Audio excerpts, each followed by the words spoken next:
President, what's your message to the holdouts?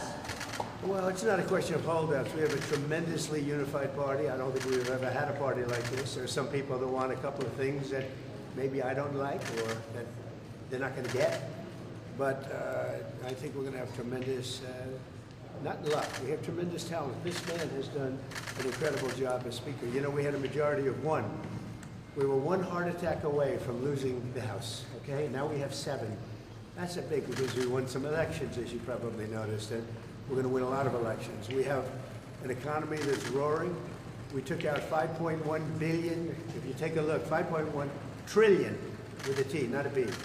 5.1 trillion out of the Middle East. They're investing more than that. It's going to be ultimately more than that. But 180 wide-body Boeing aircraft. They're spending money at levels that nobody's ever seen. Usually a president goes for a trip and he loses money. In other words, he gives money. We went for a trip and we took out $5.1 trillion. Nobody has ever seen anything like it, and that's just the beginning. So I think we're a very unified party. The Senate's doing great. John Thune is doing fantastically. He's a great guy, and we're going to have a bill, the one big beautiful bill. I think it's going to be the biggest bill ever passed, and we got to get it done. Tremendous tax cuts for people, tremendous incentives, tremendous regulation cuts. All these regulations that are so horrible. And now you find out what happened, because Biden, look, it's a very sad thing what happened, but we're going to start looking into this whole thing with who signed this legislation. Who signed legislation opening our border? I don't think he knew. I said there's nobody that can want an open border, nobody. And now I find out that it wasn't him. He auto-penned it. Who was operating the auto-pen? This is a very serious thing. We had a president that didn't sign anything. He auto-penned almost everything. He opened the borders of the United States of America. And I kept saying, who would do such a thing?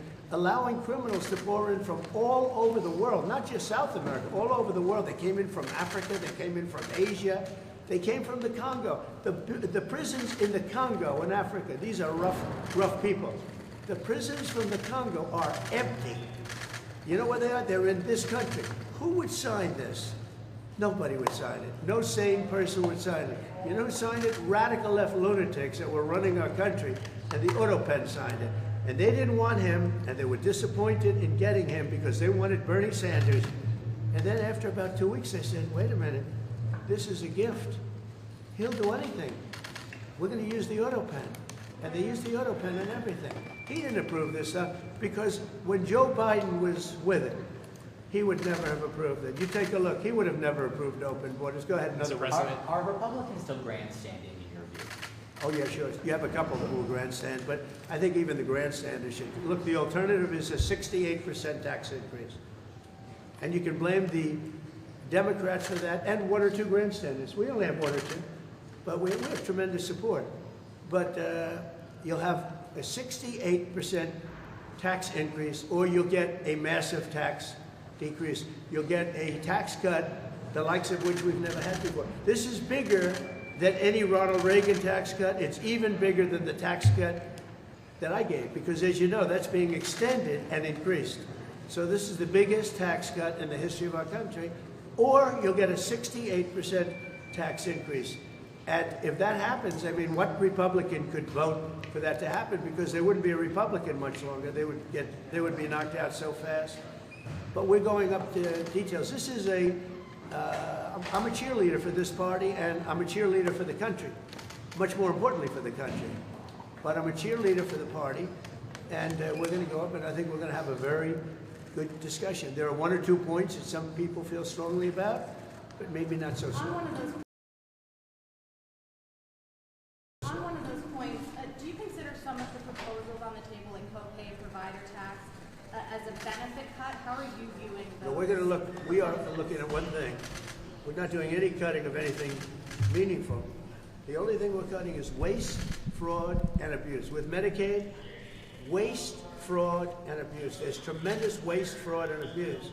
There's incompetent things put in. We have illegal aliens that are multiple killers with multiple murder records getting Medicaid. I don't think anybody minds if we cut that. The Democrats, on the other hand, are going to destroy it because they're going to leave these people on. We're cutting three things: waste, fraud, and abuse. We're not changing Medicaid, and we're not changing Medicare, and we're not changing Social Security. And if I wanted to do those things, I would have done it during my 4 years that we were. Mr. President, what's your message to your fellow New Yorker Republicans who are hung up on the SALT issue? Well, SALT is a very interesting thing because the governors of New York and Illinois, you know, the big JB is going nowhere. Probably right now he could be the worst governor in the country. But Illinois and Gavin Newsom, those are the people that want this. And they're Democrat states. They're all Democrat states. You know, Ronald Reagan tried very hard to get this passed, was unable to do it the way we have it, where basically everybody's treated equally. He tried it so hard, and he never got it done. He was always disappointed. He never got it done. We got it done. Now people want to change it. So we're going to be talking about that. But the biggest beneficiary, if we do that, are governors from New York, Illinois, and California.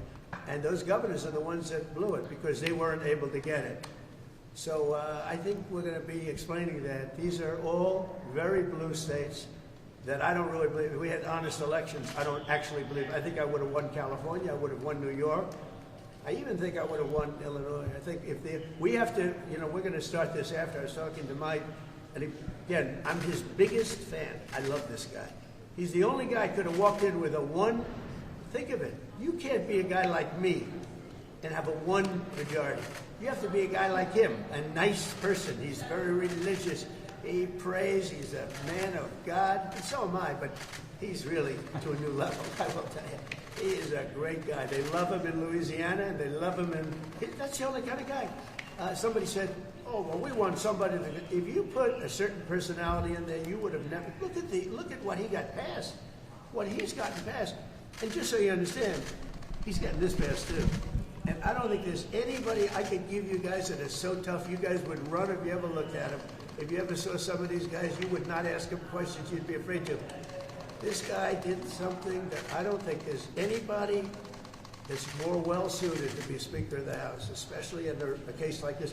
Remember, we had a majority of one for 6 months, and that was a very frightening thing because the Democrats have really hurt our country.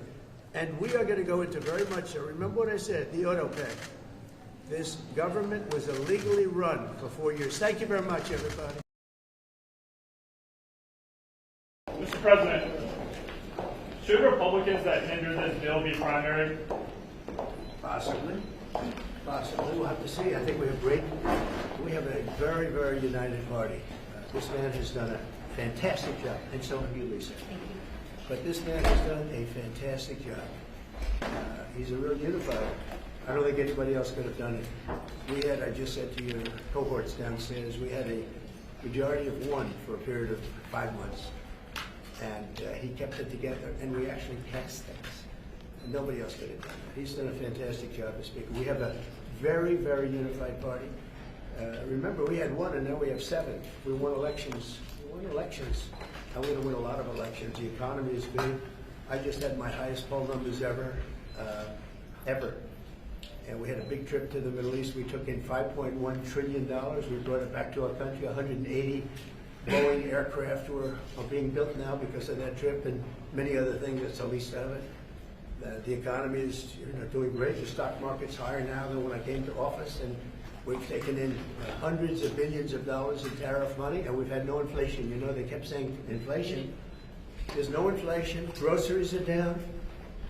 Gasoline is way down. Way down. Everything is down. All energy costs are down. I'll tell you, to me, maybe the most respected thing, you saw the way they respected me between Qatar and Saudi Arabia and UAE, probably the richest, certainly the richest of their type nation, great places, unbelievable amounts of money. They respect our country again. They were going to go to China. China was going to take over those countries 100%. They were dealing with China because they weren't treated right by the last administration. And they have tremendous economic power. They have more money than anybody. We probably have more money, but we have other things that they are very, very, they are very cash rich, to put it mildly. and they're spending 5.1 trillion. Probably it's going to be 7 trillion by the time we stop. And you know, somebody said every other president goes and leaves and spends money, gives other countries money. I'm the only one that goes and takes money back. You know, when you think of it, I said that's an interesting statement. I never thought of it that way. But we have this is really just a pep talk. We have a very unified House and we have a very unified Senate. And Mike is doing a phenomenal job as Speaker. He's going to be there a long time. And we have a man in the Senate, our leader, Thune. Mr. Thune is doing a great job. I've gotten to like him a lot, and he's doing a fantastic job. Between the two guys, very different personalities, actually, in certain ways, but they are doing a fantastic job. I don't think the Republican Party has ever been so unified. It's become a much bigger party. You know, we're winning the labor vote. We're winning. We won the Teamsters. We won votes that nobody. Look how well we did with the automakers. And by the way, the president of the automakers is now my biggest fan. He said he did tariffs.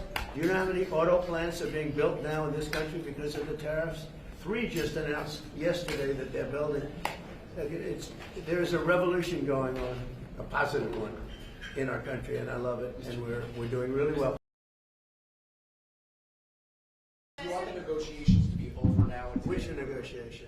Over this bill? Oh yeah, well it's going to be. We're going to be putting it in soon, and I think we're going to have great support. Are you going to We are going to make a couple of tweaks. I mean, we don't want to benefit Democrat governors, although I would do that if it made it better. But they don't know what they're doing. So You you know, want- they're You make radical. us- We don't want to do any damage to a state. We want to help all the states, but we have governors that are from the Democrat.